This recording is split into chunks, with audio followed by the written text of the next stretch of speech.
নমস্কার সকলকে, Mithu's kitchen official চ্যানেলে আপনাদের সকলকে স্বাগত জানাই। আশা করি আপনারা যেখান থেকে আমার এই ভিডিওটি দেখছেন আপনারা সকলে ভালো আছেন এবং সুস্থ আছেন। আজকে আপনাদের সাথে শেয়ার করে নেব কুঁদরির একটি মশলাদার রেসিপি। তাহলে চলুন রেসিপিটি শুরু করা যাক। তার জন্য প্রথমে মিক্সিং জারের মধ্যে এখানে দিয়েছি 1 চামচ সর্ষে এবং 2 চামচ পোস্ত। সর্ষের পোস্তের পরিমাণটা কম বেশি আপনারা পরিমাণ মতো করে নিতে পারেন। সামান্য পরিমাণ জল দিয়ে খুব সুন্দর করে একটা পেস্ট আমরা এখানে তৈরি করে নিয়েছি।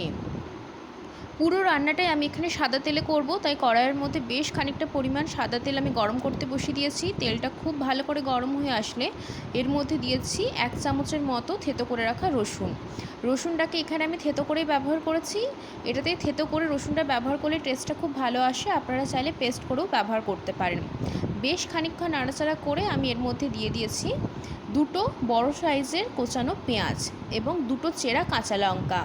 ঝালটা আপনারা যে যেমন খেতে পছন্দ করবেন সেই মতো দিতে পারেন। আমি এখানে কাঁচা লঙ্কাটা চিড়ে পেঁয়াজের সাথে একদম ভেজে নেব, আপনারা চাইলে পোস্ত সর্ষের সাথেও পেস্ট করে নিতে পারেন।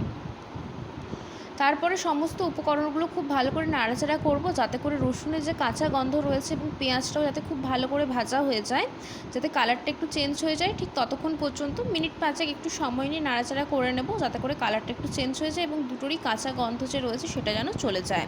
বেশ খানিকক্ষণ নাড়াচাড়া এখানে আমি করে নিয়েছি। তারপর এখানে আমি কুঁদরিটা দেখুন একদম সরু সরু করে কেটে নিয়েছি। ভালো করে পরিষ্কার করে কুঁদরিটাকে এইভাবে সরু সরু করে কেটে নিয়েছি। এতে করে দেখতেও বেশ ভালো লাগবে এবং খেতেও বেশ সুন্দর হবে, আর তাড়াতাড়ি রান্নাটা হয়েও যাবে। খুব সুন্দর করে পেঁয়াজটা আমাদের ভাজা হয়ে গিয়েছে, কালারটা একদম চেঞ্জ হয়ে গিয়েছে পেঁয়াজের। ঠিক সেই পর্যায়ে সরু করে কেটে রাখা কুঁদরিগুলো এর মধ্যে দিয়ে দিলাম। কুঁদরিগুলো দেওয়ার পরেও প্রায় 7 থেকে 8 মিনিট সময় নিয়ে একটু নাড়াচাড়া করব, যাতে করে কুঁদরিটা একটু ভাজা ভাজা হয়ে যায়। অতি অবশ্যই করে ঢাকা দিয়ে রান্না করতে হবে, নাহলে কুঁদরিগুলো ভালো মতো সেদ্ধ হবে না। সেই ক্ষেত্রে যাতে একটু ভালো করে ভাজা ভাজা হয়ে যায় সবার প্রথমে, সেই জন্যই আমি এখানে আগে নাড়াচাড়া করে নিচ্ছি একটু ভালো করে। প্রথমে ভেজে নেব, তারপরে ঢাকা দিয়ে এটাকে আমরা লো টু মিডিয়াম ফ্লেমে সেদ্ধ হওয়ার জন্য রেখে দেবো, যাতে খুব ভালো মতো সেদ্ধ হয়ে যায়। নাহলে কিন্তু ঢাকা না দিলে রান্নাটা হতে অনেকটা সময় লেগে যাবে। মিনিট 5 একটু আমি এখানে নাড়াচাড়া করে নিয়েছি। তারপরে আমি এর মধ্যে দিয়ে দিচ্ছি পরিমাণ মতো নুন। নুনটা এই সময় দিয়ে দেওয়ার একটাই কারণ, যেহেতু ঢাকা দিয়ে রান্নাটা করব তাতে যাতে কুঁদরিটা সেদ্ধ হয়ে যায়। নুন দেওয়ার পরে দিয়ে দিয়েছি বেশ খানিকটা পরিমাণ হলুদের গুঁড়ো। আমি এখানে সামান্য পরিমাণ লাল লঙ্কার গুঁড়ো দিয়েছি এবং একটা মাঝারি সাইজের কুচিয়ে রাখা টমেটো। যেহেতু চেরা কাঁচা লঙ্কা দুটো দিয়েছি সেই জন্য এখানে আমি লাল লঙ্কার গুঁড়োটা দিয়েছি। আপনারা যদি কাঁচা লঙ্কার পরিমাণটা বেশি দেন সেই ক্ষেত্রে লাল লঙ্কার গুঁড়ো না দিলেও চলবে। সমস্ত উপকরণগুলো কুঁদরির সাথে খুব ভালো করে মিশিয়ে নেব, যাতে করে নুন এবং গুঁড়ো মশলা এবং টমেটো খুব ভালোভাবে মেশানো হয়ে যায়। টমেটোটা লাস্টে দেওয়ার একটাই কারণ, কুঁদরি সেদ্ধ হতে অনেকটাই সময় লাগে। সেই ক্ষেত্রে আমরা যখন ঢাকা দিয়ে কুঁদরিটাকে সেদ্ধ হওয়ার জন্য দেব তখন টমেটোগুলো কিন্তু অটোমেটিক্যালি গলে যাবে। সেই ক্ষেত্রে আমি কুঁদরিটা পরে দেওয়ার পরে টমেটোটা দিয়েছি। ঢাকা দিয়ে লো টু মিডিয়াম ফ্লেমে আমি 20 মিনিট রেখেছিলাম। 20 মিনিট পর আপনাদেরকে ঢাকা খুলে দেখিয়ে দিচ্ছি। এখনও কিন্তু সেদ্ধ হতে বাকি রয়েছে, 50% মতো সেদ্ধ হয়ে গিয়েছে। ঢাকা খুলে আবারও মিনিট 5 একটু নাড়াচাড়া করে নিয়েছি, যাতে করে কড়াইয়ের গায়ে লেগে না যায় সেদিকে খেয়াল রাখতে হবে। আর গ্যাসের ফ্লেম একদম লো টু মিডিয়ামে থাকবে। খুব ভালো করে এখানে মিশিয়ে নেবার পরে দেখুন টমেটোটা কিন্তু অনেকটা পরিমাণে গলে গিয়েছে, মানে একদম নরম হয়ে গিয়েছে। আরও কিন্তু গলে যাবে, যেহেতু আবারও আমরা ঢাকা দিয়ে এটাকে রান্না করে নেব। সেই ক্ষেত্রে এই ধরনের রেসিপি গরম ভাতের সাথে খেতে ভীষণ ভালো লাগে। এতে করে গরম ভাতে খুব সুন্দর লাগে খেতে, এবং রসুনের ফ্লেভারটা কিন্তু একটু বেশি দেওয়ার চেষ্টা করবেন, এতে করে রসুনের ফ্লেভারটা একটু বেশি ভালো লাগে এই রেসিপিতে।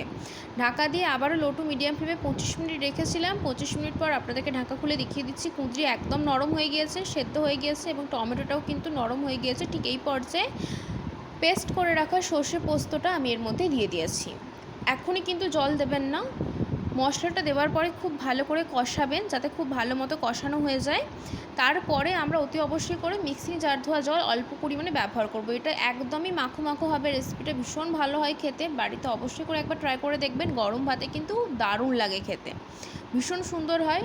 অতি অবশ্যই করে রসুনটা একটু বেশি দেওয়ার চেষ্টা করবেন, রসুনের ফ্লেভারটা এর মধ্যে কিন্তু ভীষণ ভালো লাগে। যারা বানিয়েছেন তারা তো জানেন, যারা বানায়নি তারা একবার হলেও রেসিপিটি ট্রাই করে দেখতে পারেন। গরম ভাতে অমৃত লাগে খেতে, মাছ মাংসের প্রয়োজন পড়বে না। খুব ভালো করে মশলার সাথে কষিয়ে নেবার পরে এর মধ্যে আমরা সামান্য একটু অল্প পরিমাণ মিক্সিং জার ধোয়া জলটা দিয়ে খুব ভালো করে কিন্তু ফুটিয়ে নেব। তাহলেই কিন্তু কুঁদরির এই মশলাদার রেসিপি একদম রেডি হয়ে যাবে। আজকের রেসিপি আপনাদের কেমন লাগলো অতি অবশ্যই কমেন্ট করে জানাবেন। যদি ভালো লেগে থাকে অবশ্যই করে আমার চ্যানেলটিকে সাবস্ক্রাইব করে দেবেন। লাইক শেয়ার কমেন্ট করতে ভুলবেন না। আর যদি এরকম নিত্য নতুন রেসিপি পেতে চান তাহলে অবশ্যই করে আমার চ্যানেলটিকে সাবস্ক্রাইব করে আমার চ্যানেলের পাশে থাকার অনুরোধ রইল।